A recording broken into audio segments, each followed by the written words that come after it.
Oi, gente boa no canal Paz e Bem. Oi, gente boa da TV 247. Eu sou Mauro Lopes.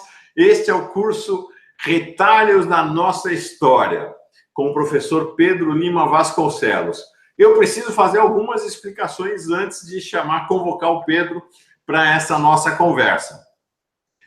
Este programa semanalmente acontece às segundas-feiras ao vivo e às terças-feiras é veiculado na TV 247. Segunda-feira ao vivo no Paz e Bem, terça-feira na TV 247.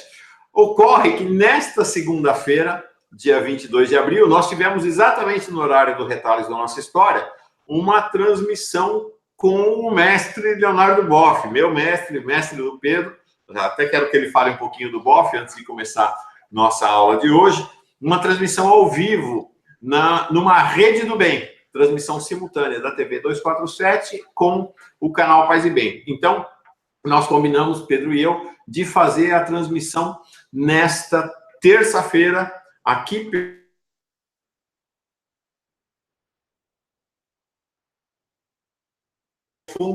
É um fundo diferente. Eu estou ainda onde foi feita a entrevista com o Leonardo Boff, que é o novo estúdio da TV 247 aqui no Rio de Janeiro, que é a sede do Instituto Joaquim Herrera Flores, uma iniciativa da jurista Carol Proner, voltado à temática dos direitos humanos e da democracia do Brasil, né? Um instituto voltado à questão da justiça, direitos humanos e democracia. E aqui atrás vocês estão vendo é a enorme produção de pesquisa que o Instituto realiza. São livros copiados, que são livros que eles distribuem aí pelo Brasil. Tem versões em português, em espanhol, em inglês. Realmente o Instituto cada vez mais importante aqui no país. E aqui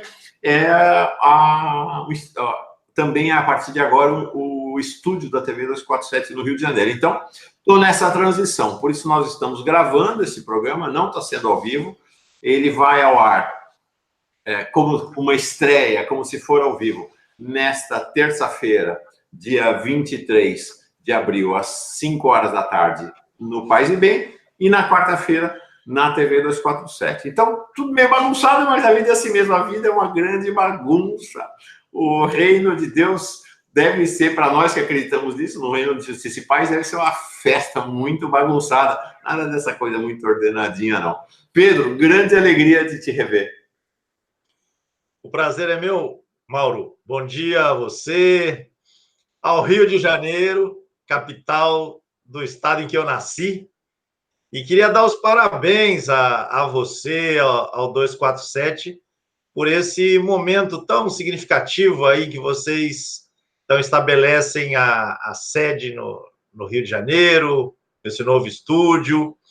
Queria parabenizar você pela entrevista muito significativa que fez ontem com o nosso mestre Leonardo, e a aquisição, né, que isso representou. O Leonardo agora se torna colunista, né, do 247, então a gente vai poder aí semanalmente beber da fonte desse velho sábio, né, com tanta história e com tanta luz que irradia, né, nesses tempos tenebrosos que temos que viver.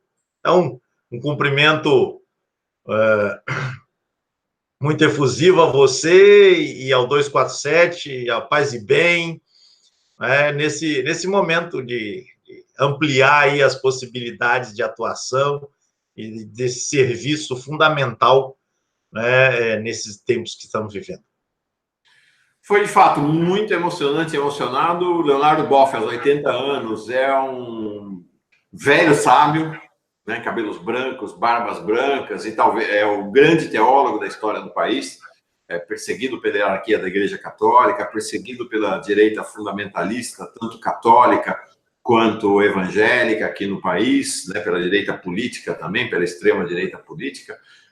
E ontem eu observei isso, né, os 3 homens que são perseguidos sistematicamente, tenazmente, pela direita e especialmente pela extrema-direita do país, não é coincidência, mas são 3 homens vinculados à teologia da libertação e católicos.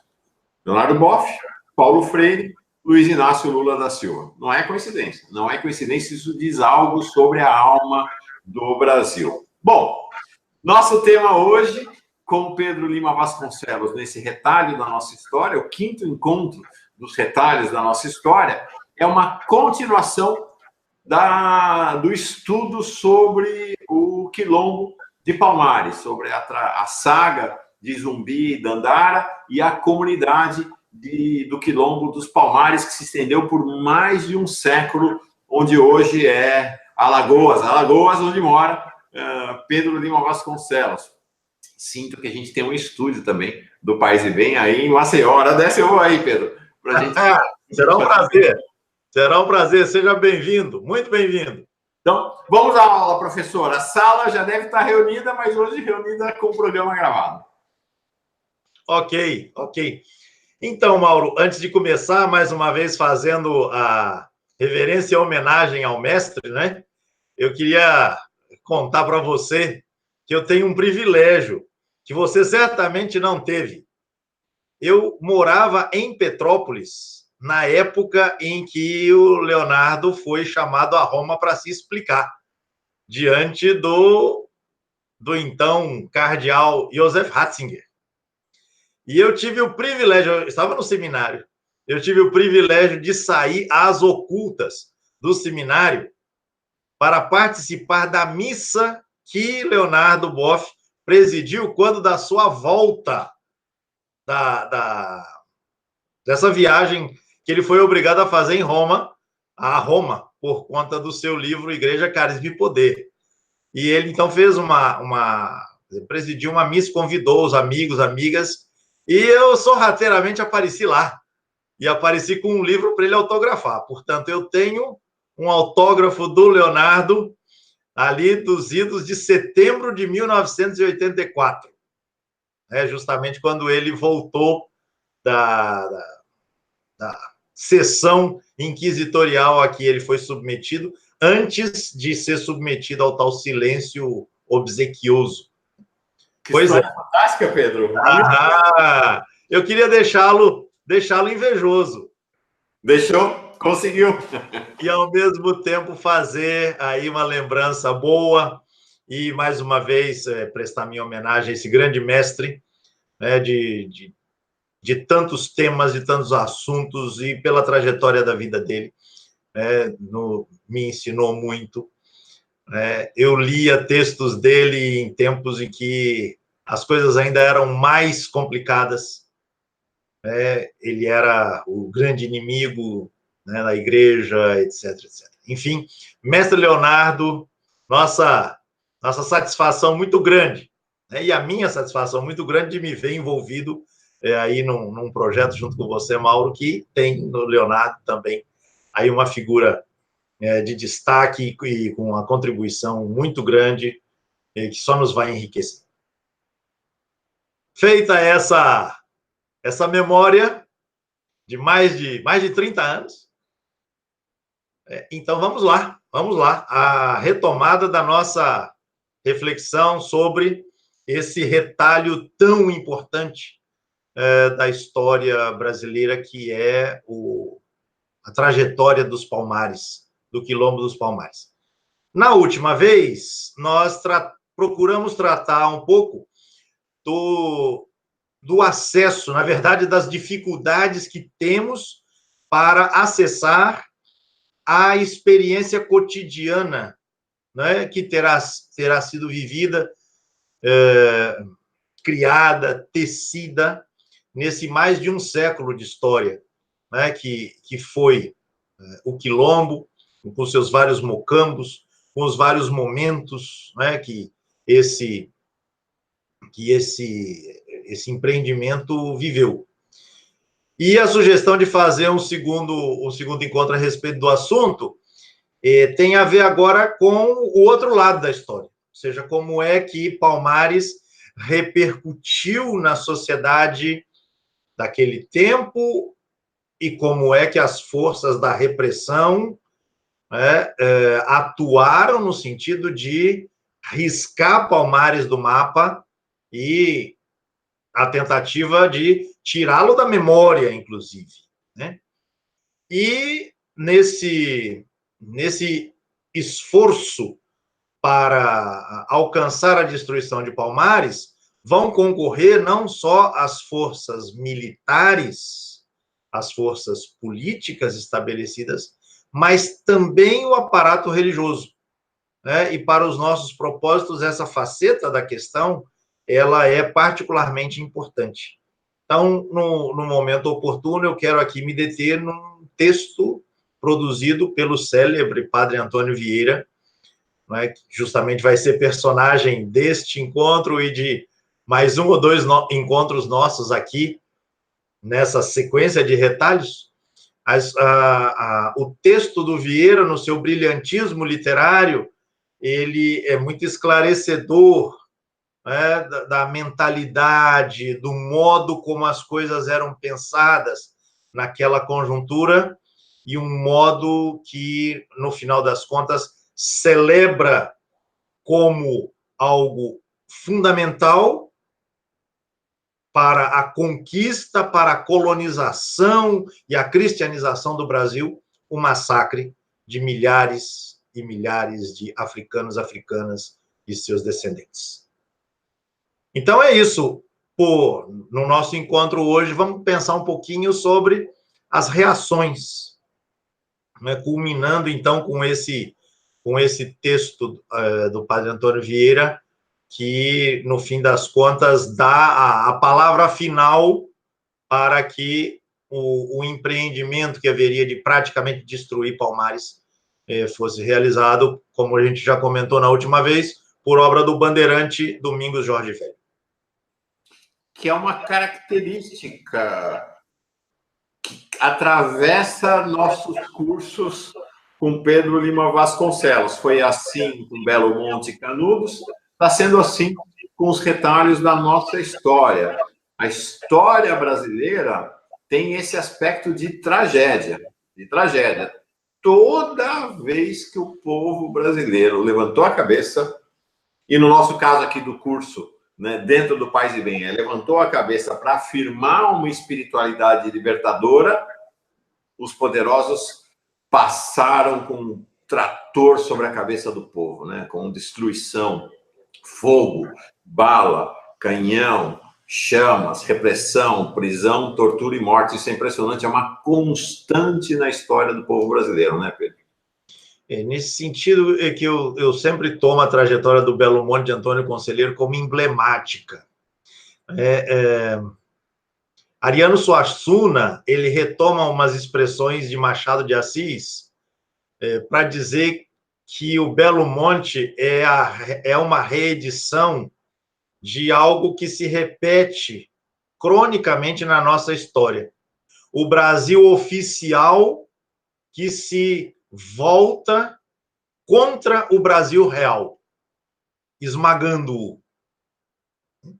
Então, o Brasil oficial, e aí ele coloca os adjetivos: caricato, burlesco, arrogante, petulante, etc., que se volta contra, que se joga contra de maneira inclemente, contra o Brasil real, o Brasil da gente, o Brasil do povo, que é generoso, que é esperançoso, etc, etc.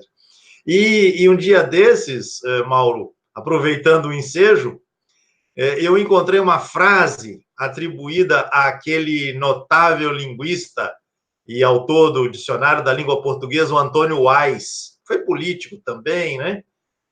Ele diz: quando a gente lê Euclides da Cunha, Os Sertões, né? A gente logo descobre que existem dois Brasis. Um é o Brasil inclemente e o outro é o Brasil vítima das inclemências. Então, voltando a Palmares, que é o tema que nos importa agora, a gente vai encontrar a mesma coisa. A mesma coisa. Celebrações, comemorações, desfiles nas ruas de Recife, de Salvador e de outros lugares. Tudo isso aconteceu de maneira muito efusiva quando correu a notícia de que finalmente o Quilombo dos Palmares tinha sido destruído. Foi feita muita festa nas ruas dessas que eram as principais cidades do Brasil, né, a essa época, no século XVII.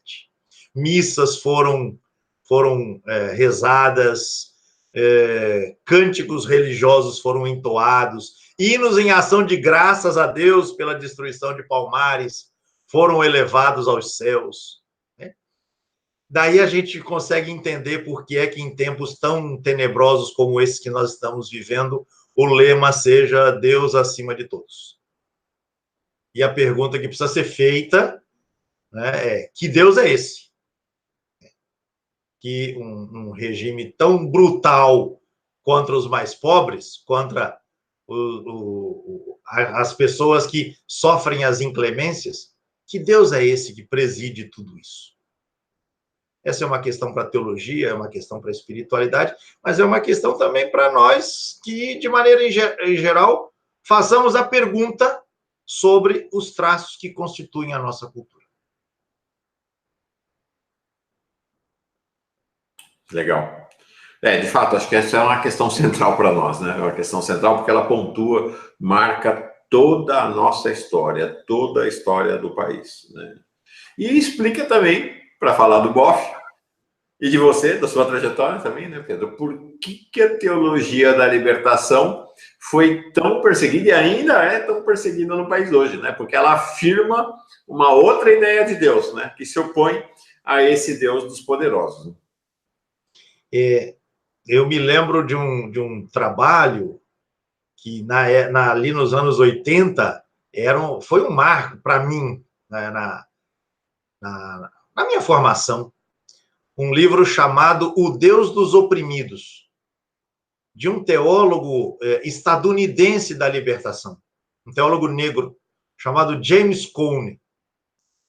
E esse livro foi publicado em português, e ele é uma pérola.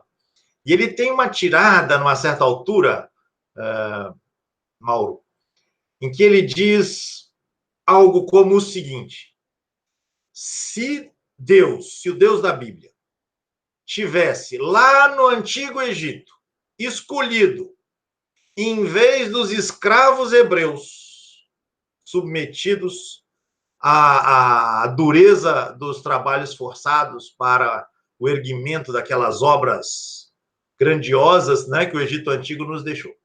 Se Deus, em vez de ter escolhido estes hebreus e hebreias submetidos à dominação dos faraós, e, em vez de ter escolhido esses hebreus, tivesse escolhido o faraó, teria sido outro Deus. Teria sido outro Deus que se teria revelado ali. E aí, acrescentando, se poderia dizer, bem, quando na passagem bíblica correspondente, que lá está no capítulo 3 do Êxodo, se diz, atribuído a Deus, né? Eu ouvi o clamor do meu povo, eu me dei conta da miséria que meu povo está experimentando. Eu sempre costumo dizer, bem, Deus podia ter escutado outras coisas, né?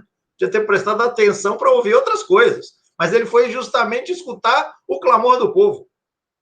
Lá no Egito havia coisas maravilhosas para Deus ver, aquelas pirâmides maravilhosas, aqueles templos, aqueles palácios, aquelas coisas espetaculares, e Deus foi tratar de ver justamente a miséria do povo.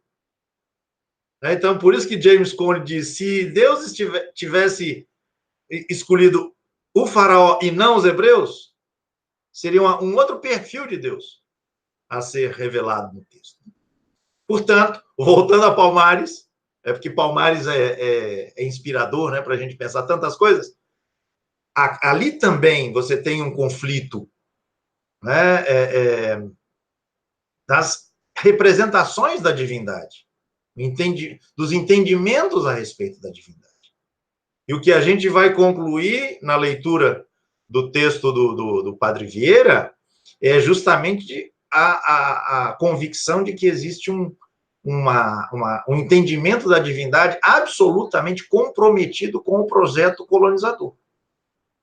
e o projeto colonizador não teria como acontecer, como efetivar-se, não fora pela mão de obra escrava, pela mão de obra traficada da África.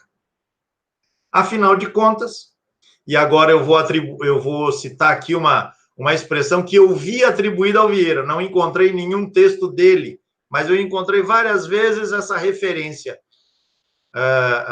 ao padre Antônio Vieira, uma expressão contundente, em que ele diz o seguinte, Mauro: a alma de Portugal é Pernambuco, mas a alma de Pernambuco é a África. Ou seja, há uma concatenação aqui de interesse, há uma convergência de interesses. No fim das contas, permite a Portugal ser o que é. Então, Portugal só é Portugal por causa de Pernambuco. Leia-se o açúcar. Mas Pernambuco só é o que é por causa da África. Então, a alma de Portugal é Pernambuco, mas a alma de Pernambuco é a África.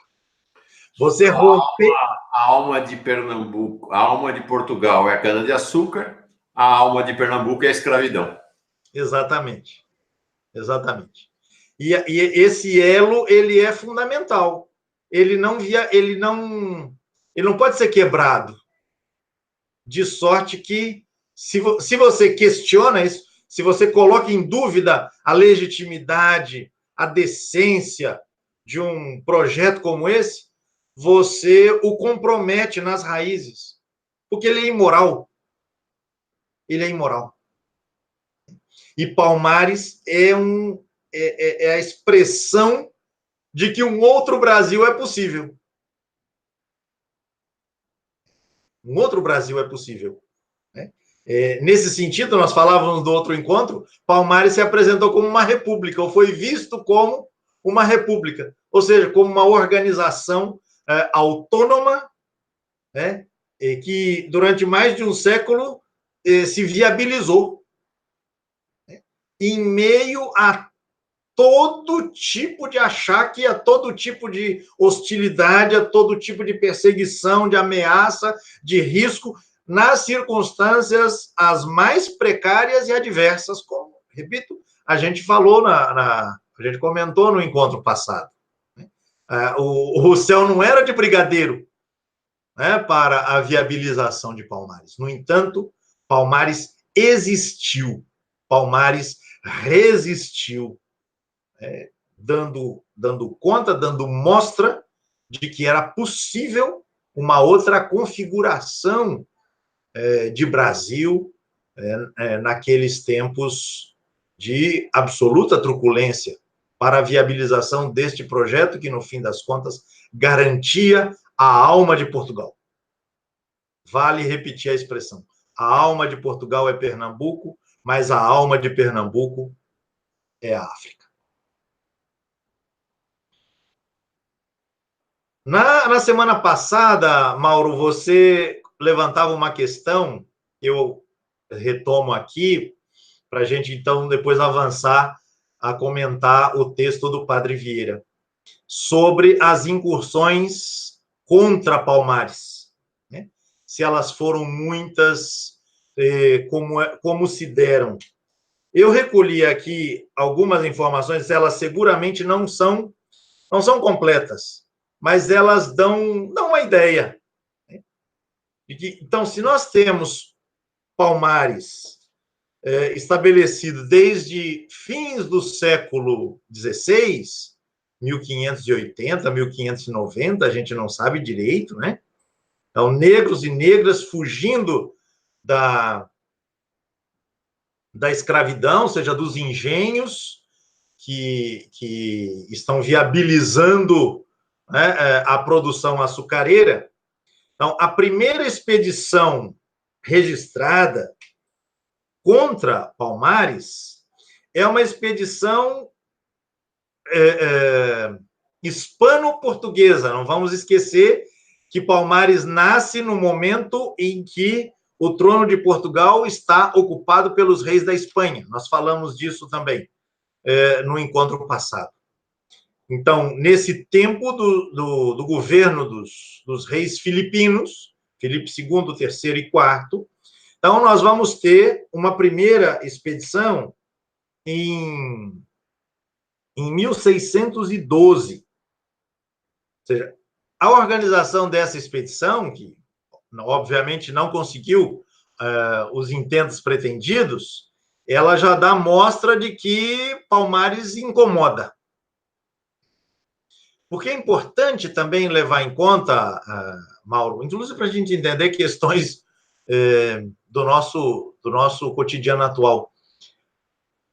A fuga é o outro lado da moeda da escravidão. As fugas de escravos e escravas davam a tônica. O medo que os senhores tinham de seus escravos e escravas, de que eles fugissem, ou de que eles atentassem contra a vida dos seus senhores, isso era uma constante. Então, não se trata aqui de pensar que Palmares, tendo surgido 20 anos, um pouco mais do que essa primeira expedição da qual nós temos notícia, Palmares era ignorada. Não era ignorada, mas ainda não tinha alcançado um volume que exigisse medidas especiais, particulares. Ou seja, Palmares vai crescendo paulatinamente, e aí as fugas, num certo momento, elas ultrapassam, vamos dizer assim, o limite do razoável, do que acontecia, em geral. Aí acende-se a luz amarela. E essa expedição de 1612, ela é uma primeira indicação nesse sentido.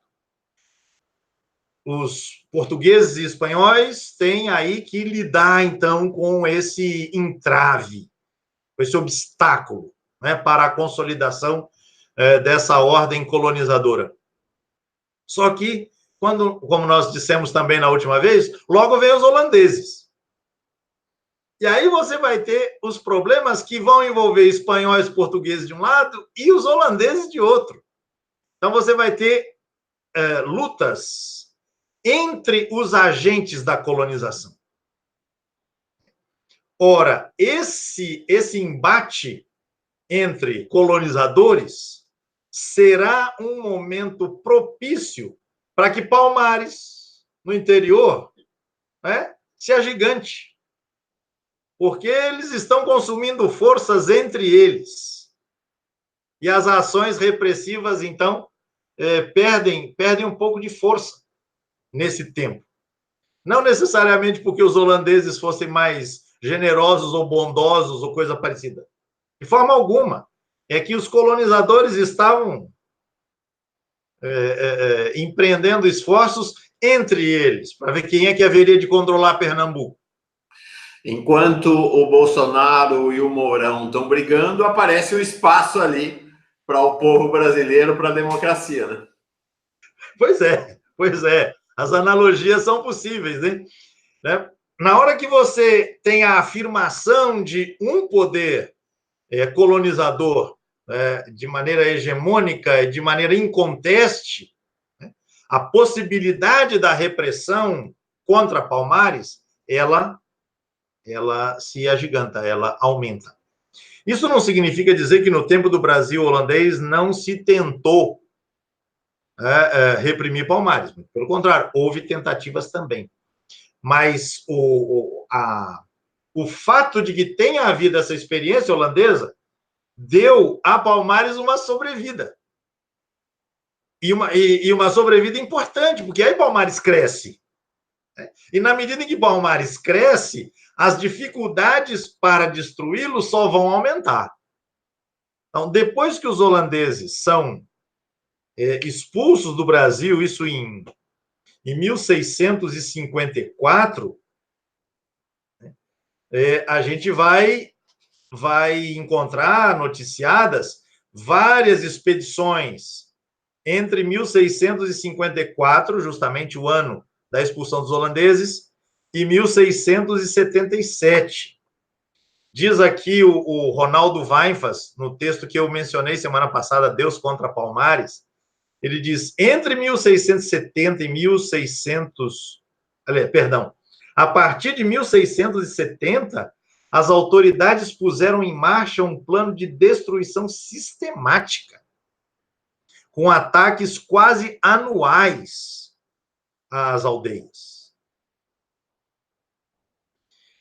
Você vai ter um tempo aí em que Palmares será liderada por uma figura muito controvertida, que é o Ganga Zumba, né? Um líder aí durante 15, 16 anos, né? E uma figura controvertida porque, num certo momento, ele encaminha uma espécie de acordo de paz com os portugueses. Ele acredita nas promessas dos portugueses. Ou tem alguma coisa a ganhar aí, justamente as controvérsias em torno da figura são grandes. Mas muita gente vai entender que esse caminho de acordo com os portugueses não tem futuro.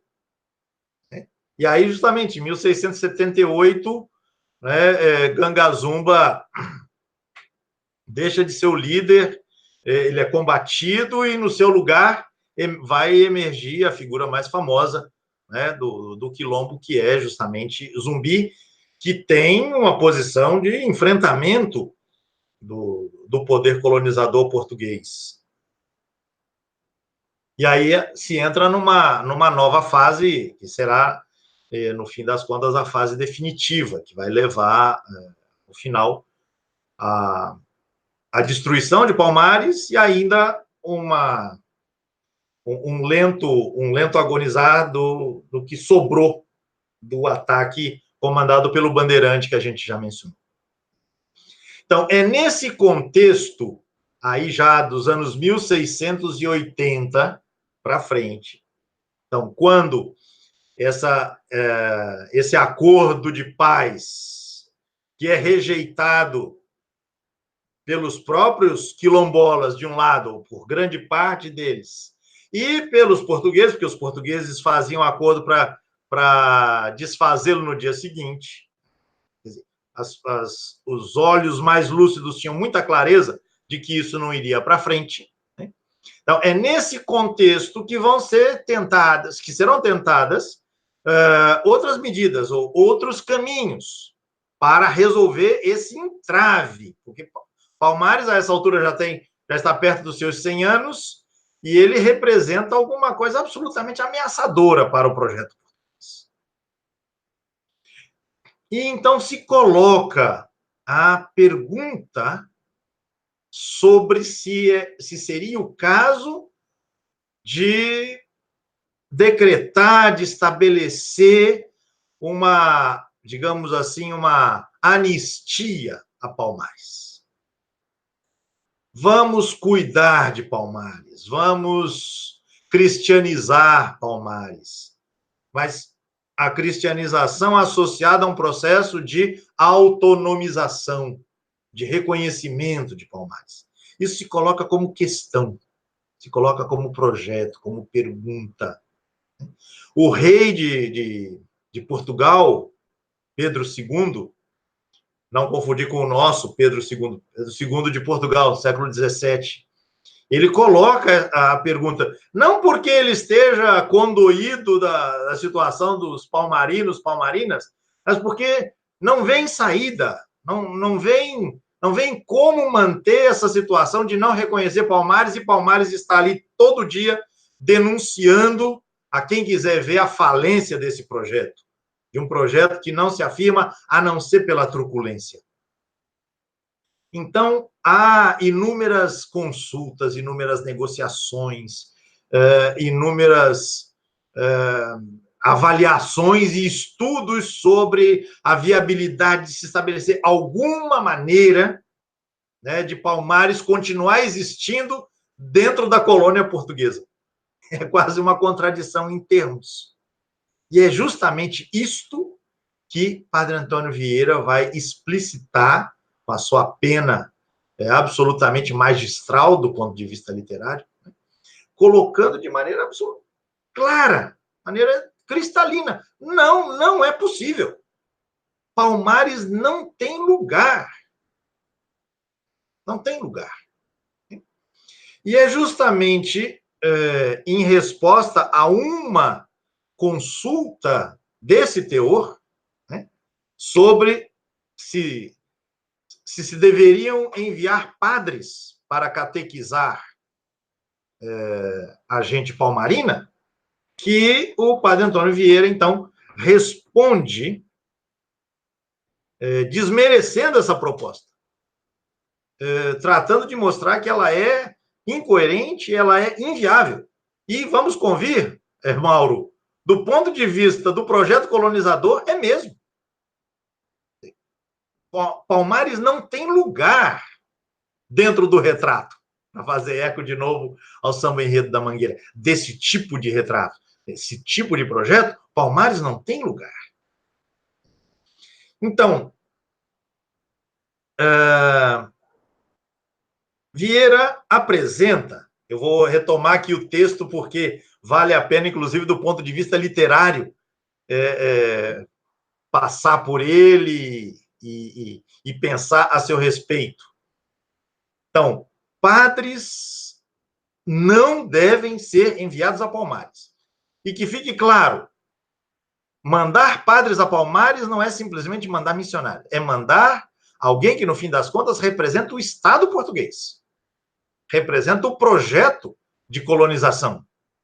Colonização / cristianização, como a gente tem falado a toda hora. Então, dizer, 5 razões para que não se enviem padres a Palmares e, por consequência, para bom entendedor, né, meia palavra basta, ou como diria o mestre Jesus de Nazaré, quem tem ouvidos ouça. Então, diz ele, porque se isto fosse possível, isto o quê? O envio de padres, havia de ser por meio de padres naturais de Angola que temos, nos quais creem, e deles se fiam e os entendem como de sua própria pátria e língua. Mas todos concordam que é matéria alheia de todo fundamento e esperança. Então, esse é o primeiro argumento dele. Se fosse para mandar padres, seria necessário que fossem padres africanos, padres de Angola, que falassem a língua, ou que falassem as línguas lá da gente palmarina, que fossem pessoas em quem os palmarinos depositassem a sua confiança. Mas aí o Vieira diz, mas isso não tem fundamento. Como é que eu vou mandar para Palmares padres que sejam confiáveis aos palmarinos? Não, os padres têm que ser confiáveis a nós. Não dá. Se são confiáveis a nós, não são confiáveis a eles e vice-versa. Então, primeira razão para que não se mandem padres a Palmares. Segunda razão, porque até deles, dos padres de Angola, até deles, neste particular, se não hão de fiar por nenhum modo. Os palmarinos não vão confiar neles, suspeitando e crendo sempre que são espias dos governadores, para os avisarem secretamente de como podem ser conquistados. Quer dizer, se mandarem padres africanos para lá, os palmarinos muito provavelmente vão desconfiar de que são espiões. Lobos vestidos em pele de cordeiro. Não vai dar certo. Vieira é muito sincero, eu quero salientar esse detalhe. O velho Vieira, já com mais de 80 anos, muito lúcido. Do ponto de vista da ótica colonizadora, absolutamente lúcido. Terceiro Terceiro argumento. Por que não mandar padres a Palmares? Porque bastará a menor destas suspeitas, ou em todos, ou em alguns dos padres, né? Para os matarem com peçonha, como fazem oculta e secretissimamente uns aos outros. Então, os padres africanos que eventualmente sejam mandados para lá serão envenenados, né? Na medida que sejam descobertos como espiões, etc, etc. Quarto argumento. Por que não mandar padres a Palmares? Porque ainda que cessassem os assaltos que fazem no povoado dos portugueses, nunca hão de deixar de admitir aos de sua nação para eles fugirem. Aliás, para eles fugirem. Então, mesmo que cessem os ataques da gente palmarina contra os engenhos, né, por obra desses padres africanos, sempre estará aberta a porta para que outros fujam. Palmares sempre continuará sendo, né, um fator de atração, um chamariz, uma porta aberta para fuga, e uma fuga viável, uma fuga que tem condições de levar a um bom resultado. Ou seja, Palmares continuará sendo um apelo à liberdade. Agora, Mauro, a mais importante das razões para que não se mandem padres a Palmares é a última. E o próprio Vieira diz que esta é a razão fortíssima e total. É a razão mais carregada e definitiva. Não há mais o que falar depois disso. Então, por que não mandar padres a Palmares? Razão fortíssima e total. Porque, sendo rebelados e cativos, os palmarinos estão e perseveram em pecado contínuo e atual, de que não podem ser absoltos, ou seja, absolvidos, nem receber a graça de Deus, sem se restituírem ao serviço e obediência de seus senhores, o que de nenhum modo hão de fazer. Vamos traduzir isso para a nossa língua aqui, porque aqui tem todo o estilo do Vieira, né? Então, na medida em que a gente de Palmares é feita de pessoas rebeladas e cativas, estão e perseveram em pecado contínuo e atual. E deste pecado, essas pessoas não podem ser absolvidas. Não podem receber a graça de Deus, a não ser que se restituam. O que significa isso? A não ser que as pessoas se devolvam, se entreguem de volta ao serviço e obediência de seus senhores, o que de nenhum modo hão de fazer. Pecado mortal é o desejo de liberdade. Pecado contínuo e atual, do qual não podem ser absolvidos. Deus fica impedido de conceder a essas pessoas a sua graça, caso ele venha querer. Deus está obstaculizado.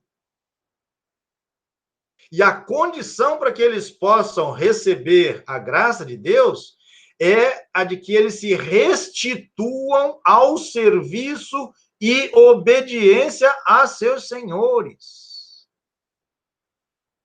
Em outras palavras, a lógica colonizadora é o veículo, é o meio pelo qual passa a graça de Deus. O único acesso que essas pessoas teriam à graça de Deus era voltar à fonte. Agora, a fonte é nada menos que o sistema colonizador. A escravidão. Exatamente. Então, ou essas pessoas se restituem ao serviço e obediência de seus senhores, para que possam escapar dessa condição de estarem em pecado contínuo e atual, e, portanto, possam receber a absolvição deste pecado. Ou nada feito. E o Vieira diz, eles não vão fazer isso. Então, não adianta padres irem a Palmares. Por quê? Porque a Palmares, a graça de Deus não chega. A graça de Deus chega no engenho. Chega na senzala. Mas em Palmares, não. Ou seja, há aqui uma associação perversíssima. E não é só do Vieira. O Vieira não está inventando isso. Há uma identificação, uma associação entre a ordem da graça, vamos chamar assim, e a ordem sociopolítica estabelecida. É só dentro da ordem sociopolítica estabelecida que a ação divina pode acontecer. Isso é de uma brutalidade, né? Eu não sei se eu consigo expressar aqui, com as minhas palavras, o peso que isso tem. A condição para que essas pessoas tenham acesso à graça de Deus é entregar-se de volta à servidão e à obediência a seus senhores, os senhores dessa gente. É brutal demais, né, Pedro? Mas não acabou não, Mauro. Não acabou não, para você ver como essa associação a qual eu acabei de fazer referência, como ela é alguma coisa entranhada na lógica desse projeto. O Vieira continua, ele diz assim, só havia um meio eficaz e efetivo para verdadeiramente se reduzirem, que era concedendo-lhe sua majestade e todos os seus senhores espontânea, liberal e segura liberdade, vivendo naqueles sítios como os outros índios e gentios livres, e que então os padres fossem seus párocos e os doutrinassem como os demais. Ou seja, Deus está ansioso para conferir a sua graça a esses palmarinos e palmarinas. Vamos pensar, né, nessa perspectiva. Mas ele não pode. Ele está refém do rei de Portugal.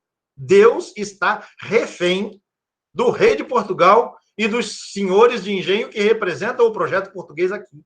Vejam, o único meio eficaz e efetivo para verdadeiramente se reduzirem é que Sua Majestade e todos os seus senhores concedessem a essas pessoas espontânea, liberal e segura liberdade, vivendo naqueles sítios como os outros índios e gentios livres, e que então os padres fossem seus párocos e os doutrinassem como os demais.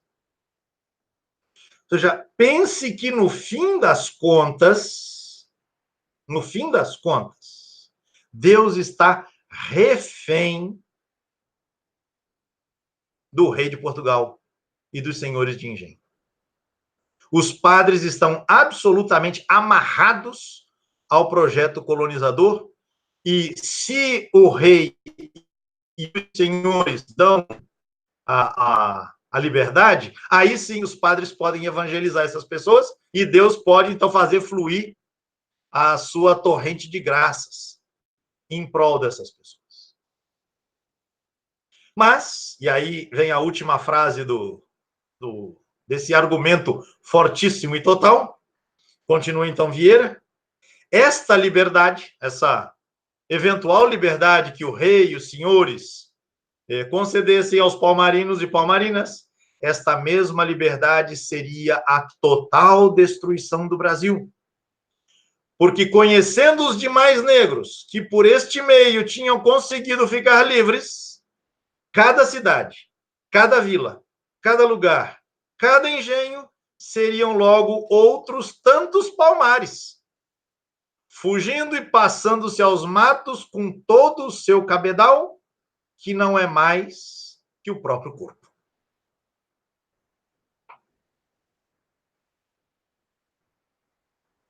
Precisa dizer mais? Em linguagem atual, se der liberdade para essa turma, vão querer fazer o quê? Implantar o socialismo no Brasil? Pois é, o Brasil vai virar Palmares. Cada cidade, cada engenho, cada vila vira Palmares. Viram Palmares. A liberdade aos palmarinos e palmarinas seria a total destruição do Brasil. Leia-se. Seria a total destruição daquele projeto formulado magistralmente na expressão mencionada anteriormente: a alma de Portugal é Pernambuco, a alma de Pernambuco é a África. Quando ele diz a destruição total do Brasil, ele está dizendo a destruição deste projeto. Deste projeto. E para que esse projeto se mantenha viável, Deus tem de se abster. Deus fica proibido, impedido de atuar de maneira graciosa, de maneira a olhar para seus filhos e filhas. Os filhos e filhas mais sofridos, mais doídos, mais violentados, a não ser que eles se submetam à violência da escravidão. O lugar de escravo é na senzala, não é em Palmares. O lugar de escravo é na senzala. Palmares é a destruição total do Brasil. Porque todo o Brasil vira um grande Palmares. E há um último detalhe, sei que o nosso tempo está na hora de terminar, Mauro, mas há um pequeno detalhe no final da fala de Vieira que eu não quero deixar de destacar. Ele vai dizer, então, que todos os negros e negras vão fugindo para lá e para cá com o seu cabedal, o seu único cabedal. E cabedal é aquilo que a gente tem, né, de melhor, aquilo que são as nossas competências, aquilo que nós somos capazes de fazer, nossas capacitações, etc. E o Vieira termina dizendo, o cabedal dessa gente é o seu próprio corpo. Num contexto, ou numa visão antropológica, né, muito típica desses tempos, né, de que o ser humano é dividido em alma e corpo, e a alma é a expressão nobre, ou é a faceta nobre do humano, e o corpo é aquela realidade a ser desprezada, a ser combatida, né, em determinadas espiritualidades, inclusive no interior da trajetória cristã. O cabedal dos negros e negras é o seu corpo. Isso não significa necessariamente dizer que negro não tem alma, não é isso. Muitas vezes se diz isso popularmente. Não se pensava dessa maneira. Mas o que se está dizendo aqui é que a capacidade que dá razão de ser e de existir ao negro e negra é o seu corpo, ou seja, a sua força física. Não são as atividades nobres, as atividades do pensamento, da reflexão, da produção, digamos, cultural, nesse sentido elitista que a palavra tem. Não, não. É pegar a enxada, é pegar a foice. É o trabalho pesado, seja na plantação de cana, seja dentro de casa, né, nos serviços ditos domésticos. O cabedal dos africanos e africanas é o seu corpo. Essa formulação vai ganhar uma explicitação muito precisa depois no capitalismo, né? O capital do trabalhador é unicamente sua força de trabalho. É a força de trabalho. É a força de trabalho. Esse é o capital do trabalhador, é a força de trabalho que ele vai alugar, vai vender para o capitalista. No caso dos africanos, é a sua força de trabalho que ele vai doar como escravo. Será a extorquida dele. Aos seus senhores. É muito impactante, Pedro, porque isso... Duas questões que eu queria devolver para você refletir já no caminho do final da nossa história, da nossa conversa, da nossa aula de hoje. Eu estou muito impactado. Essa aula de hoje, magistral, Pedro. Magistral, realmente é muito, muito impactante, muito trágica essa aula de hoje, que é duas questões. Primeiro é a impossibilidade de diálogo. Não tem diálogo, não tem conversa, não tem conversa, né? Não existe possibilidade de diálogo entre o projeto colonizador, entre o projeto das elites e o povo. Não existe possibilidade de diálogo. Essa mesma condição vai se repetir 250 anos depois com Belo Monte e Canudos. Não tem diálogo. É destruição, não tem mediação, não tem diálogo. E agora, quando o projeto colonizador atualizado retoma o poder no Brasil, com Bolsonaro, não tem diálogo com o MST. É terrorista. É destruição. É terrorista. O Bolsonaro disse explicitamente, são terroristas. Então, tem que ser destruído. Não tem conversa desta visão, nesta concepção da elite brasileira, com o povo brasileiro. Ou se submete, ou é destruído. Ou se submete à escravidão, ou é destruído. Ou se submete à obediência, ou é destruído. E qual é o projeto que tem para esse povo? É muito interessante, Pedro, porque isso está explicitado nesse governo de corte neofascista agora. Então vem lá o ministro da Educação e diz: é formar mão de obra. A educação é para formar mão de obra, não tem nada a ver com cultura. O novo ministro da Educação vem e diz: não, olha, no Nordeste é só faculdade de agronomia. Exatamente. Os artistas, os produtores culturais passam a ser vistos como inimigos. Então, o povo brasileiro é mão de obra para construir o grande Brasil, que é o grande Brasil do lucro, lucro magnífico do grande capital. Né? Impressionante. E Deus acima de todos. Deus. Acima de tudo. E Deus acima de tudo. Você me faz lembrar várias coisas, o Mauro, com a sua intervenção, mas vou tentar ser breve aqui. Eu me lembrei de uma intervenção que aconteceu ontem, eu não sei se foi com o presidente do INCRA, enfim, com uma dessas figuras aí alçadas ao poder, nesse desgoverno terrível que nos aflige, que um fulano que foi presidente da UDR, justamente, União Democrática Ruralista, né? Ele estava numa reunião, se não me engano, com fazendeiros ou pessoas interessadas em exploração da Amazônia, e as reivindicações que foram feitas, foram encaminhadas a ele, foi ontem. Você deve ter a notícia mais na cabeça do que eu. Tem que acabar com as reservas indígenas, tem que liberar, né, a entrada. E não interessa como isso vai acontecer, né? Tem que acabar com as demarcações. E a cobrança era de maneira, assim, agressiva nas expressões, das formulações. 247 repercutiu isso. Eu não estou lembrando agora os detalhes maiores, né? Por outro lado, você me fez lembrar uma frase de um senhor que eu conheci lá em Canudos, que ele era filho de conselheiristas. Ele não viveu no Belo Monte, mas ele era filho de um casal que viveu, que lutou. Então, tem uma saga muito tocante, né? E depois da guerra, 10 anos depois da guerra, esse casal, então, tem o filho, o seu João de Regis. E o seu João de Regis era um grande contador de histórias. E, na sua inocência, ele deixava escapar algumas pérolas.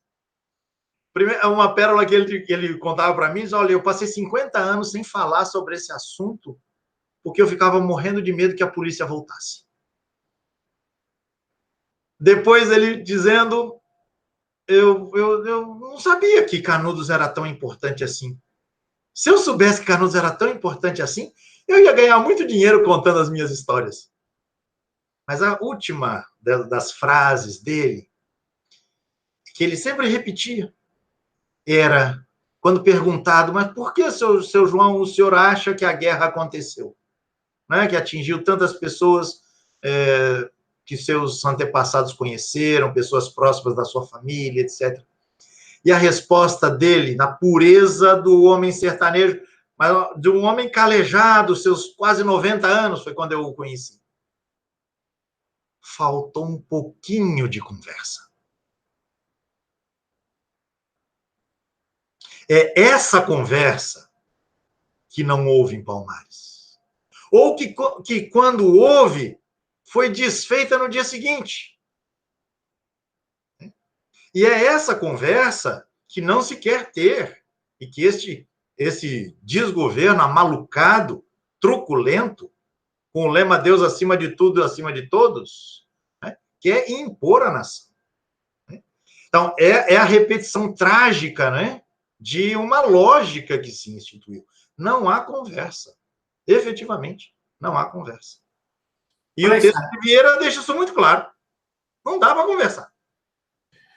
Para encerrar, Pedro, uma última observação, né? Se a gente olha 250 anos depois para Belo Monte, para a experiência de Belo Monte e Canudos, há dois projetos de Deus, há duas ideias de Deus em confronto ali em Canudos, né? A do nosso Antônio Conselheiro e a concepção de Deus da Igreja Católica, da hierarquia da Igreja Católica. Hoje é a mesma coisa, né? Você tem concepções de Deus em confronto, né? A concepção de Deus animada, né? Você, Leonardo Boff, o MST, né? A concepção de Deus, a teologia latino-americana, a teologia da libertação dos pobres, versus a concepção de Deus de Bolsonaro, dessas igrejas neopentecostais, em confronto. No Quilombo dos Palmares, né? Então estamos recuando aí 250 anos antes de Canudos. A gente não tem registro do confronto das espiritualidades, né? A gente tem pouca coisa, mas a gente falou disso na última vez. Né? Foram encontrados objetos religiosos, vamos dizer, chamar assim, católicos, em Palmares, em alguns dos mocambos. Inclusive, ruínas do que teria sido uma pequena capela, também num dos mocambos. Então, pense que a gente tem aí uma fluidez, um intercâmbio, nessas referências, que só didaticamente a gente poderia dizer são duas concepções assim estanques e contraditórias. Né? Então, você pense que se lá em Palmares havia uma capelinha dedicada, né, a um santo católico e, portanto, ao conjunto de referências transcendentes associadas ao catolicismo, Deus lá no alto do céu devia ficar com problemas, né? Eu vou atender a quem? Porque do lado de lá estão fazendo missas, estão fazendo preces, novenas, mas do lado de cá também. Sem contar, né, a faceta da diversidade religiosa existente tanto em Palmares como mesmo no Belo Monte. A gente pôde comentar isso, né, no nosso curso. Mas ainda mais em Palmares, se a gente pensa que as pessoas que viveram em Palmares são descendentes diretas, quando não vindas exatamente da África, e, portanto, trazendo no navio negreiro toda a herança espiritual tecida, vivida, experimentada no cotidiano daquele continente. Portanto, além das referências em confronto às quais você fez alusão, a gente pode ainda situar isso dentro de um cipoal muito mais complexo, não é? Porque você tem as religiosidades de matriz africana sendo recriadas aqui, você tem as religiosidades de matriz indígena que estão ali no circuito, né? Nós falávamos disso da última vez também, grupos indígenas fugidos da escravidão também habitaram Palmares, e não é que o Deus católico ficou no litoral, não, havia uma capelinha lá, né, dedicada ao culto católico, e eu fico perguntando, eu não tenho resposta, eu deixo só a pergunta, o que se fazia nessa capela? Algum padre, eventualmente, ia lá rezar uma missa? Mesmo na contramão do projeto colonizador? Não sei. É uma pergunta que eu deixo sem, apenas por atrevimento, né? Querendo sonhar que algum padre subversivo tenha pensado e tenha efetivado, de alguma maneira, uma aproximação né, uma aproximação amiga, solidária à gente de Palmares, mas havia uma capela que se fazia ali, né, rezas, novenas, terços, devoções a santos, junto com os orixás e as figuras do panteão, dos panteões de matriz africana e as religiosidades indígenas. O que acontecia ali? São perguntas que mexem com a minha cabeça e que eu tomo a liberdade aqui de partilhar com você e com a comunidade. Para encerrar, vou devolver a palavra para o Pedro fazer o fechamento para nós, se despedir dessa nossa aula fantástica. Realmente estou muito impactado com essa aula. O Pedro começou a aula dizendo o seguinte: Deus tinha uma escolha lá, a Bíblia registra, ele tinha uma escolha entre Faraó e os escravos hebreus e hebreias lá no Egito. Fez uma escolha, escolheu os escravos. Quem será que Deus escolheu entre o rei de Portugal, os senhores de escravos e Palmares? Entre os novos reis do Brasil, com um golpe de Estado que levou à República e à construção de um exército que combateu o povo, ou Belo Monte, Canudos? O faraó República e o povo em Canudos. E agora? O faraó Bolsonaro ou o MST ou MTST? É uma questão, né? A quem Deus escuta?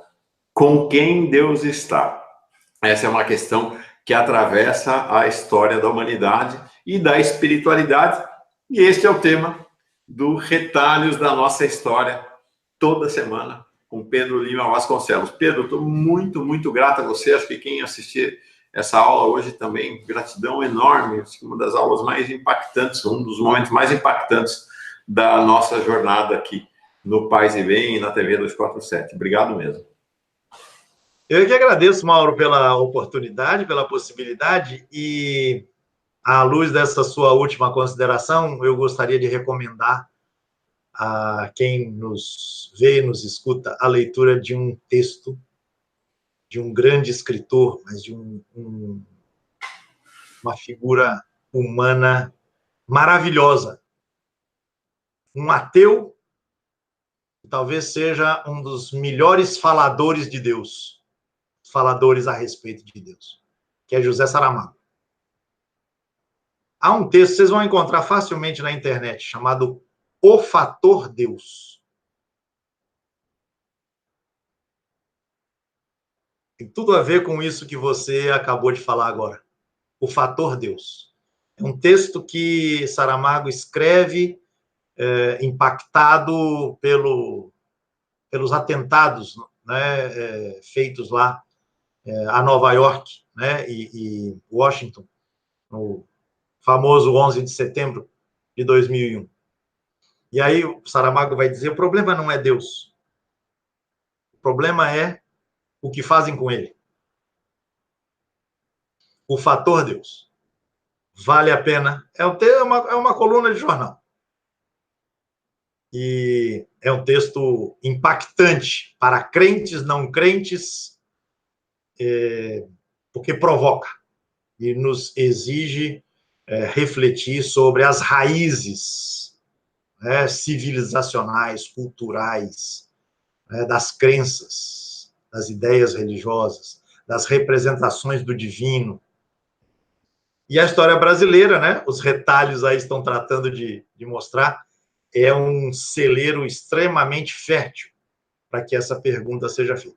Seja da perspectiva de quem acredita, seja da perspectiva de quem, não tendo uma crença definida, nomeada, se interessa pelo Brasil, pelos meandros da sua história, se interessa pelo profundo que é o modo como o Brasil veio constituindo-se ao longo de uma trajetória de milhares de anos e, particularmente, de 1500 para cá. Muito obrigado mais uma vez, Mauro. Você tem um bom retorno e até a próxima. Paz e bem. No próximo encontro, o tema será o Brasil holandês, próximo Retalhos da Nossa História.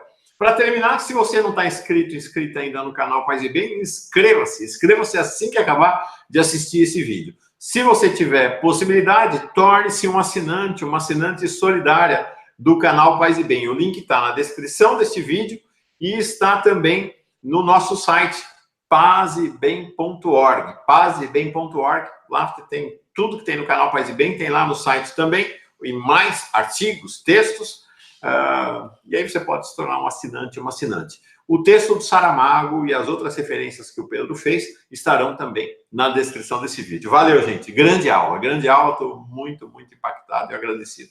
Valeu, Pedro. Paz e bem, gente. Paz e bem. Grande abraço. Paz e bem.